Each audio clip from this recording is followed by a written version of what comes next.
నమస్కారం MCN news కి స్వాగతం. ఈనాటి ముఖ్యాంశాలు. అక్రమ మద్యం రవాణా చేస్తూ పట్టుబడిన వాహనాలకు బహిరంగ వేలం వేసిన పలమనేరు ఎక్స్చేంజ్ స్టేషన్ అధికారులు. ఈ వేలంలో 3,68,750 ఆదాయం సమకూరినట్లు వివరణ ఇచ్చిన అధికారులు. ఇంటర్మీడియట్ ప్రాక్టికల్ పరీక్షలను పకడ్బందీగా కట్టుదిట్టమైన ఏర్పాట్లతో నిర్వహించాలి. అధికారులను ఆదేశించిన చిత్తూరు జిల్లా రెవెన్యూ అధికారి మోహన్ కుమార్. చంద్రబాబు నారా లోకేష్ దావోస్ పర్యటనతో జగన్ కు భయం పట్టుకుంది. చంద్రబాబు దావోస్ పర్యటనపై ఫేక్ వీడియోలతో వైసీపీ నేతలు దుష్ప్రచారం మొదలు పెట్టారు. రాష్ట్రం అభివృద్ధి చెందడం వైసీపీ నేతలకు ఏమాత్రం ఇష్టం లేదు ఆరోపించిన శాప్ చైర్మన్ రవినాయుడు. శ్రీవారి బ్రహ్మోత్సవాలు వైకుంఠ ద్వార దర్శనాలను విజయవంతం చేసినట్లుగానే జనవరి 25వ తేదీ నిర్వహించనున్న రథసప్తమి వేడుకలను కూడా అంగరంగ వైభవంగా నిర్వహించేందుకు సర్వం సిద్ధం చేశాం పేర్కొన్న టీటీడీ చైర్మన్ బిఆర్ నాయుడు. వార్తల్లోని వివరాలు. ఈ రోజు పలమనేరు ఎక్స్చేంజ్ స్టేషన్ లో అక్రమ మద్యం రవాణా చేస్తూ పట్టుబడిన వాహనాలకు వేలం వేశారు. ఈ బహిరంగ వేలంకు 3,68,750 రూపాయలు ఆదాయం సమకూరినట్లు అధికారులు వివరణ ఇచ్చారు. అందరికీ నమస్కారం అండి. ఈరోజు పలమనేరు ప్రొవిషన్ మరియు ఎక్సైజ్ స్టేషన్ పరిధిలో వివిధ మద్యం కేసుల్లో స్వాధీనం చేసుకోబడి గవర్నమెంట్కు జప్తు చేయబడిన వాహనాలు మొత్తం వేలం వేయడం జరిగింది. ఈ వాహనాల ప్రభుత్వం వారు నిర్ణయించిన ధర 2,72,000. దీని మీద మన ప్రభుత్వం వారికి మొత్తం వెహికల్ పబ్లిక్ యాక్షన్లో పాల్గొన్న వాళ్ళు 2,68,750 రూపాయలు ఆదాయం వచ్చిందండి. దీనిలో విత్ జిఎస్టీతో కలిపి 3,68,750 రూపాయలు ఆదాయం వచ్చిందండి ప్రభుత్వానికి. మొత్తం వాహనాలు వేలం వేయబడ్డాయి ఈరోజు. వీటిలో టెక్నికల్ కారణాల వల్ల కొన్ని వాహనాలు నిలిపివేయడం జరిగింది, వేలం వేయలేదు. ఎన్ని వాహనాలు సార్? 2 వాహనాలు, మొత్తం 17 వాహనాలు వేలం వేయడం జరిగింది. 2 వాహనాలు టెక్నికల్ కారణాల వల్ల వాటి పేరు తప్పుపడ్డం, నంబర్ తప్పుపడ్డం అట్లా చేయడం వల్ల 2 వాహనాలు ఆపివేయడం పడింది. మొత్తం 2,72,000 రూపాయలు ప్రభుత్వం వారు నిర్ణయించారు. ఎంవీ మోటార్ వెహికల్ ఇన్స్పెక్టర్ వాహనాల ధర నిర్ణయించాడు. దానికి గాను వేలం పాటలో 3,68,750 రూపాయలు ఆదాయం వచ్చిందండి. 44 వాహనాలు స్వాధీనంలో ఉన్నాయి. ఈ స్టేషన్ వివిధ కేసుల్లో సీజ్ చేసి ఉన్నాయి. వీటిలో 19 వాహనాలకు గాను ఈరోజు వేలం పాట నిర్వహించడం జరిగింది. ఇవి కాకుండా మిగతా వాహనాలు కూడా ఈ వేలం ప్రభుత్వం జప్తు చేసేదానికి సంబంధించిన ప్రాసెస్ ఉంటుంది. ఆ ప్రాసెస్లో వివిధ దశల్లో ఉన్నాయి ప్రాసెస్. ఇవన్నీ ప్రాసెస్ కంప్లీట్ అయిపోయిన తర్వాత ప్రభుత్వానికి జప్తు చేయబడిన తర్వాత ప్రతి ఒక్క వాహనం వేలం వేయబడుతుంది. ఒకవేళ ఎవరైనా ఈ జప్తు చేసిన వాహనం తాలూకు యజమాని ప్రభుత్వానికి అప్పీల్ చేసుకుంటే అతనికి గవర్నమెంట్ ఫైన్తో రిలీజ్ చేస్తే అది తప్ప మిగతా వాహనాలన్నీ వేలం వేయబడతాయి. ఈ జప్తు చేసే ప్రాసెస్ అనేది కాన్ఫిస్కేషన్ ప్రాసెస్ టైం పడుతుంది. దానికి కొన్ని కోర్టు కేసులు ఉండడం వల్ల, కొన్ని ఓనర్స్ అడ్రస్ తప్పులు ఇవ్వడం వల్ల ఈ కొంచెం ప్రాసెస్ స్లోగా ఉంది. అవి కూడా స్పీడప్ చేస్తున్నాము. మ్యాక్సిమం అతి త్వరలో 3 నెలలు అన్ని వెహికల్స్ డిస్పోజ్ చేయడానికి ప్రయత్నం చేస్తాం.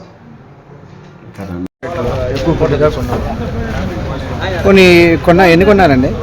ఒకే కార్ తీసాము, వెళ్ళింది అదే బండి. ఎంత వేశారు? ఇది వాళ్ళ యాక్షన్లో ఎంత పెట్టారు? 24,000 ఎత్తాను. మీరు 24,000 పెట్టారు ప్లస్ జిఎస్టీ మొత్తం 29,000 పడుతుంది. వీళ్ళది వచ్చి 23,000. ఏ ఊరు? వేలం పట్టుకు వచ్చారు కదా, ఎలా ఉంది? వేలం కూడా చాలా బాగుంది. వేలం పాట నేనైతే టవేరా ఎత్తున్నాను. టవేరా అది మొత్తం 92,000 పడింది, 1 lakh పడింది దగ్గర. అదే 2 వీలర్స్ అంతా చాలా బాగున్నాయి. 2 వీలర్స్ ఇది యాక్సెస్ ఒకటి తీస్తాము, మాకు 30,000 పడింది. వేల మీద చాలా బాగుంది. Very satisfaction, very good. Thank you excise police station. Thank you. Intermediate practical పరీక్షలను పకడ్బందీగా కట్టుదిట్టమైన ఏర్పాట్లతో నిర్వహించాలని చిత్తూరు జిల్లా రెవెన్యూ అధికారి మోహన్ కుమార్ అధికారులను ఆదేశించారు. పరీక్షల నిర్వహణలో అవకతవకలు జరగకుండా పర్యవేక్షించడం, నిబంధనలు పాటించేలా చూడడంపై దృష్టి సారించాలని, ముఖ్యంగా పరీక్షా కేంద్రాల్లో 144 సెక్షన్ అమలు, నిఘా, అవకతవకలను అరికట్టడం వంటి అంశాలపై కలెక్టరేట్లో సమీక్షా సమావేశం నిర్వహించారు.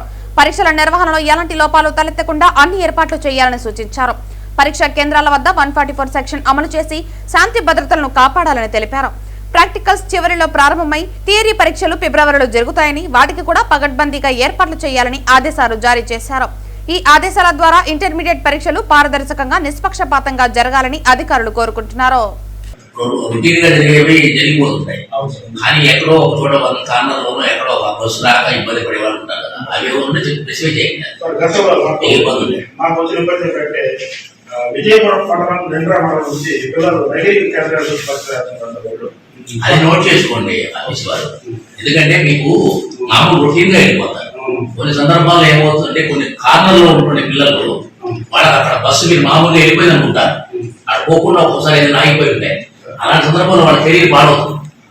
అది ఇంపార్టెంట్. ఇప్పుడు విజయపురం ఈ మూడు కొంచెం రిమోట్ గా ఉండేటువంటి ఏరియాలు కాబట్టి మాకు గతంలో అక్కడ కొంచెం ప్రాబ్లం వచ్చాయి సార్. మీరు స్పెసిఫై చేయకపోతే వాళ్ళు తెలియదు. మీకు ప్రాక్టికల్ గా ఎప్పుడైతే గతంలో ఇబ్బంది వచ్చేవారైనా స్టూడెంట్ కానీ పేరెంట్ కానీ కంప్లైంట్ ఇచ్చుంటే మేము ఇబ్బంది పడ్డామంటే అట్లాంటి వాళ్ళకి ఇయ్యండి. ఈ 2 కరెక్ట్గా చూసుకోండి సార్. అది ఇంపార్టెంట్. మీరు 4 ట్రిప్పు తిరగాల్సిన మళ్ళీ సండే రోజు స్టార్టింగ్ వచ్చే ట్రిప్పు, ఎండింగ్ వెళ్ళే ట్రిప్పు, ఈ 2 జాగ్రత్తలు చూసుకోండి సార్. మామూలుగా పెట్టేదానికి కొంచెం అది చూసుకోవాలి. ఎంతమంది స్టూడెంట్స్ ఉన్నారు, అక్కడి నుంచి వచ్చేవాళ్ళని బట్టి మీ బస్సులు ఎన్ని చేయగలుగుతాము. ఫస్ట్ ట్రిప్ ఒకసారి 4 బస్సులు, మధ్యలో అవసరం లేదు. మళ్ళీ వెళ్ళేటప్పుడు 4 బస్సులు అంతే. ముఖ్యమంత్రి చంద్రబాబు నాయుడు నారా లోకేష్ దావోస్ పర్యటనతో జగన్ కు భయం పట్టుకుందని, చంద్రబాబు దావోస్ పర్యటనపై ఫేక్ వీడియోలతో వైసీపీ నేతలు దుష్ప్రచారం మొదలుపెట్టారని శాప్ చైర్మన్ రవినాయుడు ఆరోపించారు. ఈ సందర్భంగా శాప్ చైర్మన్ రవినాయుడు మాట్లాడుతూ చంద్రబాబు నారా లోకేష్ దావోస్ పర్యటనతో జగన్ కు భయం పట్టుకుందన్నారు. చంద్రబాబు దావోస్ పర్యటనపై ఫేక్ వీడియోలతో వైసీపీ నేతలు దుష్ప్రచారం మొదలుపెట్టారని అన్నారు. దావోస్లో -డిగ్రీ ఉష్ణోగ్రత ఉన్నా లెక్క చేయకుండా పర్యటిస్తున్నారని, సీఎంను ప్రముఖ పారిశ్రామికవేత్తలు కలిసి పెట్టుబడులు పెట్టేందుకు సముఖత వ్యక్తం చేశారని అన్నారు. గ్రీన్ ఎనర్జీ వైపు రాష్ట్రం ముందుకు వెళుతోందని, పారిశ్రామికవేత్తలు ఏపీకి క్యూ కడుతున్నారని అన్నారు. దిగ్గజ కంపెనీలన్నీ ఏపీ వైపు చూస్తున్నాయని, వైఎస్ జగన్ పాలనలో వందల మంది పారిశ్రామికవేత్తలు వెనక్కి వెళ్లిపోయారని అన్నారు. గుడివాడ అమర్నాథ్ మంత్రిగా ఉన్నప్పుడు ఒక్క పరిశ్రమైనా తీసుకువచ్చాడా అని, పరిశ్రమలపై చర్చకు సిద్ధమని అమర్నాథ్ రెడ్డి చెప్పడం హాస్యాస్పదంగా ఉందన్నారు. కూటమి ప్రభుత్వంలో తీసుకొచ్చిన పరిశ్రమలపై ఎక్కడైనా చర్చకు సిద్ధమా అని ప్రశ్నించారు. తాడేపల్లి ప్యాలెస్ లో అయినా చర్చకు సిద్ధమని, అందుకు జగన్ సిద్ధమా అని ప్రశ్నించారు. రాష్ట్రం అభివృద్ధి చెందడం వైసీపీ నేతలకు ఏమాత్రం ఇష్టం లేదన్నారు. రాయలసీమ అభివృద్ధిపై జగన్ నాటకాలు ఆడుతున్నారని మండిపడ్డారు. కూటమి ప్రభుత్వం రాయలసీమను సస్యశ్యామలం చేస్తోందన్నారు. పరిశ్రమలు ఏదైతే ఉన్నాయో అంతకుముందు దావోస్ పెట్టుబడుల్లో మనం ఆ రోజు వచ్చినప్పుడు ఏవైతే టాప్ కంపెనీస్ ఉన్నాయో అవన్నిటినీ పెట్టుబడులు పెట్టించేదానికి ఆ రోజు దావోస్లో జరిగిన చర్చలు తర్వాత ఈ రాష్ట్రంలో పెట్టుబడులు పెట్టాయి. ఇంకొక 5 పరిశ్రమలు కూడా ఈ నెలలో ఫిబ్రవరి నెలలోనే పెట్టుబడులు పెట్టడానికి సిద్ధంగా ఉన్నాయి. మళ్ళీ ఈరోజు ఈ రాష్ట్రానికి పెట్టుబడులు తీసుకొని రావడానికి ఎంత శ్రమిస్తున్నారో అంత శ్రమిస్తున్నారు. ఈరోజు చూస్తే దిగ్గజ కంపెనీలన్నీ మన రాష్ట్రం వైపు చూస్తున్నాయి. గతంలో 19-24 సంవత్సరాల్లో ఒక్క పరిశ్రమ అంటే ఒక్క పరిశ్రమ ఈ రాష్ట్రానికి రాలా.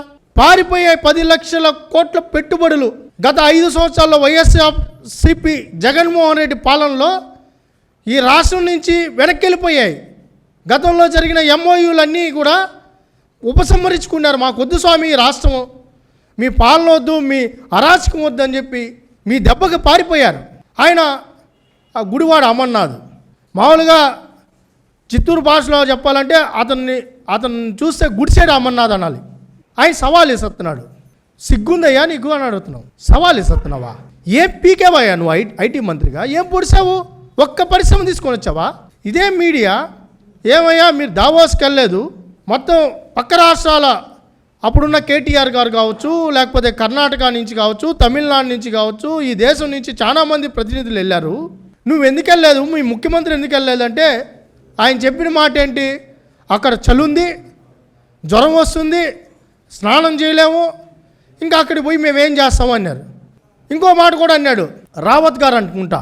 రావత్ గారు పడిపోయారు, 3 నెలలు ట్రీట్మెంట్ తీసుకున్నారు, మేము కూడా పోయి పడిపోవాలా అన్నాడు. ఇప్పుడు ఏమంటున్నాడు? నేను ఎక్కడైనా చలి అని నేను ఎక్కడన్నాను నిరూపించను అన్నాడు. సిగ్గు లేకపోతే ఆ మాట అంటావా నువ్వు అని? కెమెరాలు ఉన్నాయిగా, వీడియోలు రికార్డ్ అయ్యాయిగా. ఈరోజు నీ పేరు కొడతానే గుడ్డు మంత్రి, ఏకల మంత్రి, దుప్పటి కప్పుకున్న, రగ్గులు వేసుకున్న ఏదైతే ఆ కార్టూన్స్ కనిపిస్తాయి నీ ఫోటోలు, ఆయన లోకేష్ గారికి సవాల్ ఇస్తున్నారు. పరిశ్రమల మీద చర్చకి సిద్ధమంట. నవ్వాలా ఏడవాలా మాకు అర్థం కాల. పరిశ్రమల మీద కూడా ఆయన కూడా చర్చిస్తాడంట. నువ్వు వార్డుకి ఎక్కువ, బూతుకి ఎక్కువ, వార్డుకు తక్కువ.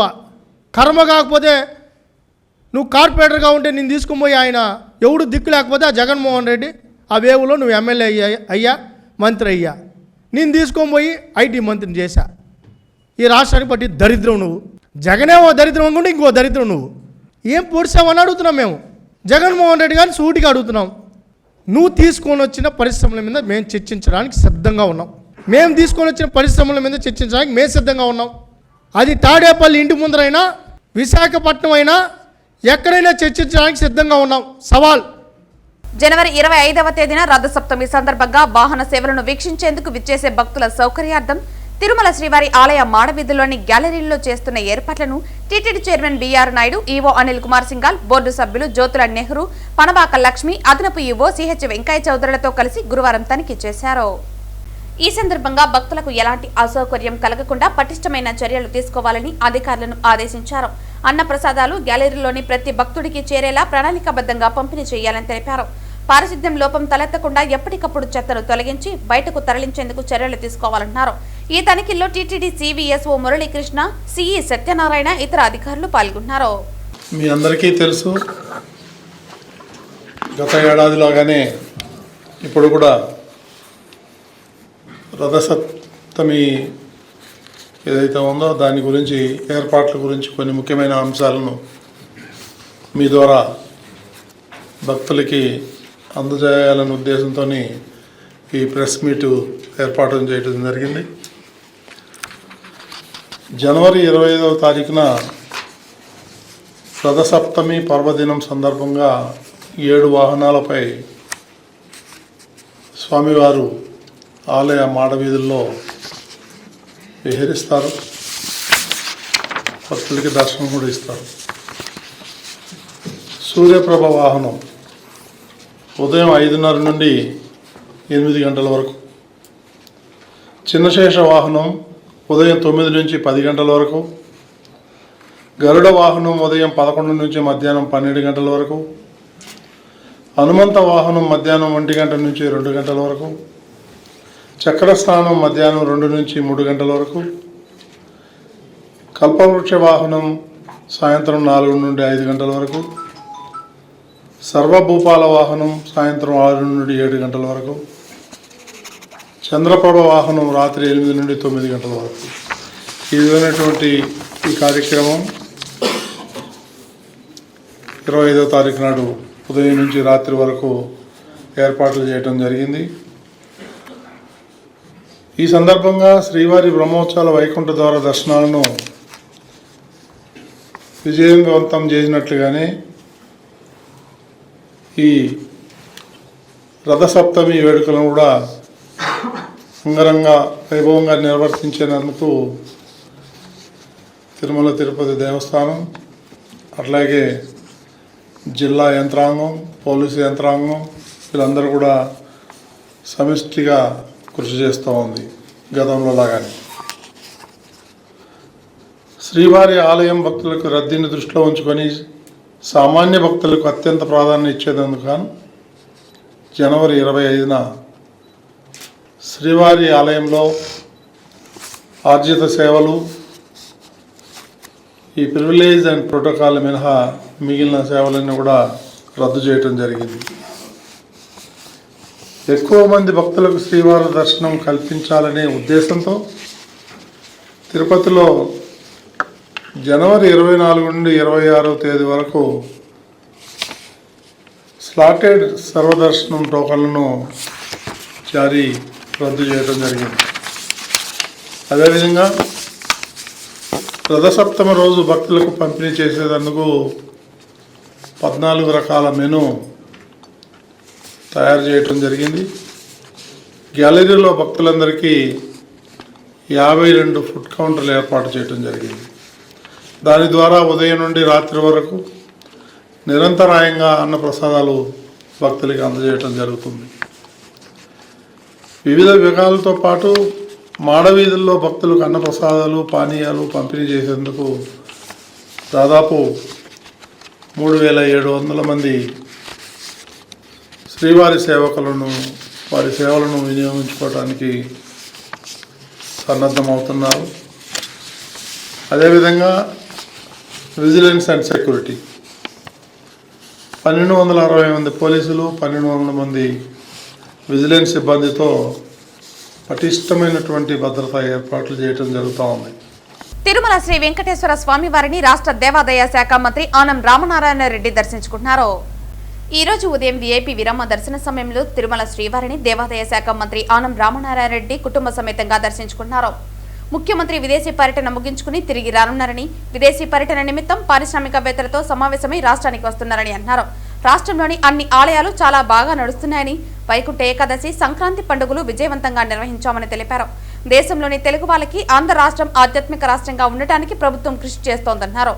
భక్తులకు ఇబ్బందులు కలగకుండా తిరుమల, అరసవల్ల ఇతర ఆలయాలు రథసప్తమి ఏర్పాట్లు చేస్తున్నట్టు తెలిపారు. అరసవల్లిలో జరిగే రథసప్తమికి అచ్చెన్నాయుడు ప్రభుత్వం తరపున పట్టు వస్త్రాలు సమర్పించనున్నట్లు తెలిపారు. అలాగే అచ్చెన్నాయుడు, కేంద్ర మంత్రి రామ్మోహన్ నాయుడు అరసవల్లి ఆలయ రథసప్తమి ఏర్పాట్లను చూస్తున్నారు. కుటుంబ సమేతంగా దేవదేవుని యొక్క ఆశీస్సులు తీసుకోవడానికి ఇక్కడికి రావడం జరిగింది. స్వామివారి ఆశీస్సులు, దర్శన భాగ్యం అయిన తర్వాత మరి ఇవాళ మళ్ళీ రాజధానిలో రేపు ఉదయంకంతా రాష్ట్ర ముఖ్యమంత్రి గారు తన యొక్క విదేశీ పర్యటన ముగించుకొని ఆంధ్రప్రదేశ్ రాష్ట్ర అభివృద్ధికి, సంక్షేమం కోసం పెద్ద ఎత్తున పారిశ్రామిక దిగ్గజాలతో ఆయన సమావేశమై రావడం జరుగుతుంది. ఈరోజు ఆంధ్రప్రదేశ్ రాష్ట్రంలో అనేక విధాలుగా అన్ని ఆలయాలు కూడా శోభాయమానంగా ఉన్నాయి. అన్ని ఆలయాల్లో కూడా ఈ కార్యక్రమాలు విజయవంతంగా సాగే విధంగా ఏర్పాట్లన్నీ కూడా చేస్తూ ఉన్నాం. మీరందరూ గమనించారు, వైకుంఠ ఏకాదశి పర్వదినం ఎంత వైభవంగా మన రాష్ట్రంలో జరిగిందో, అదేవిధంగా సంక్రాంతి పండుగ వాతావరణం కూడా మన హిందూ ధర్మ ఆచారాల ప్రకారం సంక్రాంతి పండుగను కూడా చాలా విజయవంతంగా హిందువుల యొక్క మనోభావాలకి దగ్గరగా ఉండే విధంగా అన్ని ఏర్పాట్లు చేసి పండుగ వాతావరణాన్ని కూడా తీసుకురావడం జరిగింది. ఇవాళ రాష్ట్రంలో, దేశంలో ఉన్నటువంటి అనేక మంది తెలుగు వాళ్ళకి ఆంధ్రప్రదేశ్ రాష్ట్రం ఒక ఆధ్యాత్మిక రాష్ట్రంగా, ఒక స్పిరిచువల్ సెంటర్గా అభివృద్ధి చెందాలన్న లక్ష్యంతో మన ముఖ్యమంత్రి శ్రీ చంద్రబాబు నాయుడు గారు కానీ, అలాగే రాష్ట్ర ప్రభుత్వం కానీ నిరంతరం కృషి చేస్తుంది. దానికి తగ్గట్టుగానే అన్ని ఏర్పాట్లు చేస్తుంది. రథసప్తమి ఏర్పాట్లు కూడా అరసవల్లి రథసప్తమి ఏర్పాట్లు కానీ, అలాగే శ్రీ వెంకటేశ్వర స్వామి ఆలయం తిరుమలలో జరిగే రథసప్తమి ఏర్పాట్లకి ఇప్పటికే ట్రస్ట్ బోర్డు అధికారులు, అలాగే పాలకవర్గం చైర్మన్ గారు, సభ్యులు అందరూ ఇప్పటికే సమావేశమయ్యారు. రాష్ట్ర ప్రభుత్వం అన్ని విధాలా వాళ్ళకి సహకరిస్తుంది. అరసవెల్లిలో జరిగేటువంటి ఈ యొక్క రథసప్తమి వేడుకలకి రాష్ట్ర వ్యవసాయ శాఖ మంత్రి అచ్చెన్నాయుడు గారిని ప్రభుత్వం తరఫున పట్టు వస్త్రాలు ఇవ్వడానికి ఏర్పాటు చేయడం జరిగింది. వారు కూడా అక్కడే ఉండి అక్కడ పనులు పర్యవేక్షిస్తున్నారు. అచ్చెన్నాయుడు గారు, అలాగే కేంద్ర మంత్రి రామ్మోహన్ నాయుడు గారు ఇద్దరు స్వయంగా రథసప్తమి వేడుకల్ని నిర్వహించడం జరుగుతుంది. చంద్రగిరి మండలంలో గంజాయి మత్తుతో తూగుతున్న గ్యాంగులపై చంద్రగిరి పోలీసులు పంజా విసరడానికి కార్యాచరణ సిద్ధం చేశారు. సిఐ సురేష్ ఆధ్వర్యంలో రెడ్డివారిపల్లి, నాగయ్యగారిపల్లి గంజాయి బ్యాచ్ అడ్డాలపై నిఘా పెట్టారు. చీకటి పడితే గంజాయి దమ్ము కొట్టే ప్రాంతాలను గుర్తించి సిబ్బందితో పరిశీలన చేశారు సిఐ సురేష్. చీకటి పడితే గంజాయి దమ్ము కొట్టే ప్రాంతాలను గుర్తించి సిబ్బందితో సిఐ సురేష్ పరిశీలించారు. ఆ ప్రాంతంలో రాత్రి గస్తీని ముమ్మరం చేశారు. యువతను పక్కదారి పట్టిస్తున్న గంజాయి మాఫియాపై ఉక్కుపాదం మోపుతామని సిఐ హెచ్చరించారు. రాష్ట్ర ముఖ్యమంత్రి నారా చంద్రబాబు నాయుడు ఈ నెల 24వ తేదీన నగిరి పట్టణంలో పలు అభివృద్ధి కార్యక్రమాలలో పాల్గొంటారని, సీఎం పర్యటనకు సంబంధించిన అన్ని ఏర్పాట్లు రేపటిలోపు పూర్తి చేయాలని చిత్తూరు జిల్లా కలెక్టర్ సుమిత్ కుమార్ సంబంధిత అధికారులను ఆదేశించారు. గురువారం నగిరి పట్టణంలోని ఎంఆర్ఓ కార్యాలయం నందు జిల్లా అధికారులతో జిల్లా కలెక్టర్ సమీక్షా సమావేశం నిర్వహించారు. గురువారం నగిరి పట్టణంలోని ఎంఆర్ఓ కార్యాలయం నందు జిల్లా అధికారులతో జిల్లా కలెక్టర్ సమీక్షా సమావేశం నిర్వహించారు. ఈ సందర్భంగా జిల్లా కలెక్టర్ మాట్లాడుతూ డిగ్రీ కళాశాల నందు ముఖ్యమంత్రి నారా చంద్రబాబు నాయుడు బహిరంగ సభ ఉంటుందని, బహిరంగ సభ వద్ద వ్యవసాయ అనుబంధ రంగాల ఆధ్వర్యంలో స్టాల్స్ ఏర్పాటు చేయాలని సంబంధిత అధికారులను ఆదేశించారు. స్కిల్ డెవలప్మెంట్ ద్వారా లబ్ధి పొందిన లబ్ధిదారులతో ముఖ్యమంత్రి ప్రత్యక్షంగా లబ్ధిదారులతో మాట్లాడతారని తెలిపారు. వివిధ సంక్షేమ పథకాలలో జిల్లా అభివృద్ధిపై సమగ్ర వివరాలకు సంబంధించిన వివిధ అంశాలపై ఛాయాచిత్ర ప్రదర్శన ఏర్పాటు చేయాలని సంబంధిత అధికారులను ఆదేశించారు. బహిరంగ సభ వద్ద ప్రత్యేక వైద్య శిబిరం, అంబులెన్స్ సిద్ధంగా ఉండాలని డిఎంహెచ్ఓను ఆదేశించారు. పట్టణంలో ఎక్కడా కూడా హోర్డింగ్లు ఉండకూడదని, పట్టణ ప్రధాన వీధులన్నీ పరిశుభ్రంగా ఉండే విధంగా చర్యలు చేపట్టాలని మున్సిపల్ కమిషనర్ను ఆదేశించారు. ప్రజావేదిక నందు నగిరి ఆర్జీఓ పర్యవేక్షణలో కార్యక్రమాలు ఉండాలని తెలిపారు. ఎస్పీ తుషార్ రెడ్డి మాట్లాడుతూ ముఖ్యమంత్రి పర్యటించనున్న హెలిప్యాడ్, డిగ్రీ కళాశాల, ఎస్పీ బాలుర బాలికల సంక్షేమ వసతి గృహాల, ప్రభుత్వ ఏరియా ఆసుపత్రి నందు, సాయిబాబా గుడి దగ్గర తదితర ప్రాంతాలలో పటిష్ట బందోబస్తు నిర్వహించడం జరుగుతుందని, అందుకు తగిన ఏర్పాట్లు పూర్తి చేయడం జరుగుతుందని తెలిపారు. ఫ్లడ్ లైట్స్, పటిష్టమైన బ్యారికేడ్లు ఉండే విధంగా సంబంధిత పోలీస్ అధికారులకు ఆదేశాలు ఇవ్వడం జరిగింది. అనంతరం ఏఎస్ఎల్ సమావేశానికి హాజరయ్యారు. ప్రభుత్వ జూనియర్ కళాశాల హెలిప్యాడ్ సమీపాన పార్టీ కార్యకర్తలతో ముఖ్యమంత్రి సమావేశం, స్టాల్స్ సందర్శించుట, బహిరంగ సభ, సాంఘిక సంక్షేమ శాఖ బాలురు బాలికల వసతి గృహం నందు సందర్శించుట, ప్రభుత్వ ఏరియా ఆసుపత్రి నందు డయాలసిస్ సెంటర్ పరిశీలించుట, సాయిబాబా గుడిని సందర్శించుటపై ప్రదేశాలలో ముఖ్యమంత్రి పాల్గొంటారు. ఈ కార్యక్రమంలో assistant collector Narendra Patil, RGO, police ఉన్నత అధికారులు, జిల్లా అధికారులు, ముఖ్యమంత్రి పర్యటనకు సంబంధించిన ప్రోటోకాల్ అధికారులు తదితరులు పాల్గొన్నారు. ఈ నెల 24 నగిరిలో ముఖ్యమంత్రి పర్యటన విజయవంతం చేద్దామని ప్రజలు, కార్యకర్తలు, కూటమి నాయకులు, అభిమానులు భారీగా తరలి రావాలని నగిరి ఎమ్మెల్యే గాలి భానుప్రకాష్ పిలుపునిచ్చారు. తెలుగుదేశం పార్టీ రానున్న రోజుల్లో కూడా మన తెలుగుదేశం పార్టీ వెంబడి నడుస్తుంది. ఖచ్చితంగా ఏ ఎలక్షన్ అయినా కూడా రాబోయేది అది లోకల్ బాడీ ఎలక్షన్ కానీ లేకపోతే జనరల్ ఎలక్షన్ అయినా కానీ ఖచ్చితంగా తెలుగుదేశం పార్టీ ఎత్తిన జెండా దిగదని చెప్పేసి సంకేతం మనం రాష్ట్రం అంతా కూడా పంపించాలి. ఇవాళ తెలుగుదేశం పార్టీ జెండా ఎగురుతుందంటే మనం అంతా కూడా కలుపుకొని తిరుగుతున్నాం. అందరికి ఏం చేసిందని కాదు, తెలుగుదేశం పార్టీ నాకు ఏం చేసిందని ఏమి ఉండదు. ఎప్పుడు కూడా మనం తెలుగుదేశం పార్టీ జెండా కింద ఉన్నాం కాబట్టి, ఆ జెండా గెలిచింది కాబట్టి ఎక్కడ పోయినా కూడా మనం ధైర్యంగా తిరుగుతున్నాం. ఇది మా పార్టీ, మేము ఉన్నాం అనే ధైర్యం మీ మనసులో ఉంటుంది. ఏ జెండా చేస్తాం ఆ ధైర్యం కోసమన్నా మనం పెరుగురావాలి, దానికోసమన్నా పోరాడాలి. ఆ ధైర్యాన్ని, ఆ మనోస్థైర్యాన్ని మనం ఎప్పుడు కోల్పోకూడదు. అలాంటి మనోస్థైర్యం మనకు కావాలంటే ఎప్పుడు కూడా మనం ఏకతాటి మీద ఉండాలా. చిన్న చిన్న సమస్యలు ఉంటే అవన్నీ కూడా పక్కన పెట్టాలా. మనం కలిసి పోరాడేది మనందరి కోసం, ఒక్కల కోసం కాదు. ఇది భాను కోసం కాదు, బాబు గారి కోసం కాదు, ఇది మన నగరి కోసం, మనందరి కోసం. మీరు చిన్న చిన్న సమస్యలు ఎప్పుడూ ఉంటాయి, పక్కింటోడితోనో లేకపోతే పక్క లీడర్తోనో ఎప్పుడూ ఉంటాయి. ఆ సమస్యలంతా కూడా పార్టీకి ఆపాదిస్తుంది. మీరు కూర్చున్న కొమ్మ నరుక్కున్నట్టు, కూర్చున్న కొమ్మ నరుక్కుంటే ఏమైతే మనం కింద పడతాం, పుట్ట కోసుకుంటే పేగులు మన కాళ్ళ మీద పడతాయి. అది మీరు అర్థం చేసుకోండి. పార్టీ అనేది మనకన్నా పెద్ద ఆర్గనైజేషన్. అందరూ కలిస్తేనే పార్టీ. ఒక మనిషితో పార్టీ కాదు. ఒక మనిషి పోతే ఒక మనిషి అంటారు, అందరూ కలిసిపోతేనే పార్టీ అంటారు. ఆ పార్టీని మనం ఏ రోజు కూడా వీక్ చేయడానికి వీల్లేదు. ఆ పార్టీ బాగుంటేనే మనకి బాగుంటుంది, మనకి గౌరవం ఉంటుంది, మనకి ఏ పనైనా చేసుకోవచ్చు. వార్తలు ముగించే ముందు ముఖ్యాంశాలు మరోసారి. అక్రమ మద్యం రవాణా చేస్తూ పట్టుబడిన వాహనాలకు బహిరంగ వేలం వేసిన పలంనేరు ఎక్స్చేంజ్ స్టేషన్ అధికారులు. ఈ వేలంలో 3,68,750 ఆదాయం సమకూరినట్లు వివరణ ఇచ్చిన అధికారులు. ఇంటర్మీడియట్ ప్రాక్టికల్ పరీక్షలను పకడ్బందీగా కట్టుదిట్టమైన ఏర్పాట్లతో నిర్వహించాలి. అధికారులను ఆదేశించిన చిత్తూరు జిల్లా రెవెన్యూ అధికారి మోహన్ కుమార్. చంద్రబాబు, నారా లోకేష్ దావోస్ పర్యటనతో జగన్ కు భయం పట్టుకుంది. చంద్రబాబు దావోస్ పర్యటనపై ఫేక్ వీడియోలతో వైసీపీ నేతలు దుష్ప్రచారం మొదలు పెట్టారు. రాష్ట్రం అభివృద్ధి చెందడం వైసీపీ నేతలకు ఏమాత్రం ఇష్టం లేదు ఆరోపించిన శాప్ చైర్మన్ రవినాయుడు.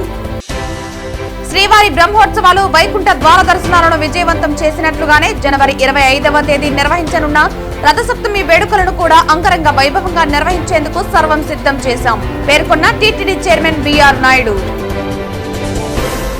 ఈ వార్తలు ఇంతటితో సమాప్తం. తిరిగి వార్తల్లో మళ్ళీ కలుద్దాం. అంతవరకు సెలవు. నమస్కారం.